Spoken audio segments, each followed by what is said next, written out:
Ит менен ат. Орус жомогу. Ит менен ат ымалаш болушуп, кожоюнга чогуу кызмат кылыша турган. Ат итке караганда картаңыраак экен. Ал бир аз оор басырыктуу. Ит болсо абдан жаш, баарын билем, баары колуман келет деп дердеңдеп турган кези. Ит атка: "Сен бул үйдө эчтеке деле кылбайсың. Сени жумшашпайт. Мен болсо үйдү кайтарам, көп иш кылам" десе, ат: "Сен чында эле көп иш кыласың" деп жооп берет.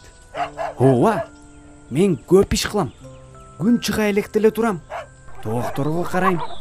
Кожоюнум тургандан кийин чогуу айланабыз. Үйгө келип бир нерселер шамшым өткөн соң башка иштер башталат. Сен ал мезгилде акырда уктап жаткан болосуң. Түштөн кийин кайра үйдү кайтарам. Буудай салган челектерге тыйын чычканды, тоокторго түлкүнү жолотпой карайм. Чоочун бирөө келсе, үйдөгүлөрдү ойготом. Сени уурдап кетишпесин деп, сага да кароолчулук кылам. Булардын баарын сен кыла аласыңбы?" Ат бир саамга ойлоно түшүп: "Туура, айтканыңда кажет жок. Бирок сенин иштермандыгың башкаларды сындоого негиз боло албайт.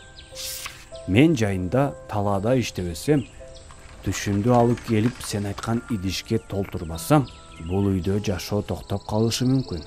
Анда сенин бул үйгө эмне керегиң бар?" Аттын айткандарынын тууралыгын ит кабыл алгысы келбей, үрүмүш болуп, сыртты көздөй чуркап чыгып кетет. Ошондон баштап бул тууралуу сөз баштабай калган экен.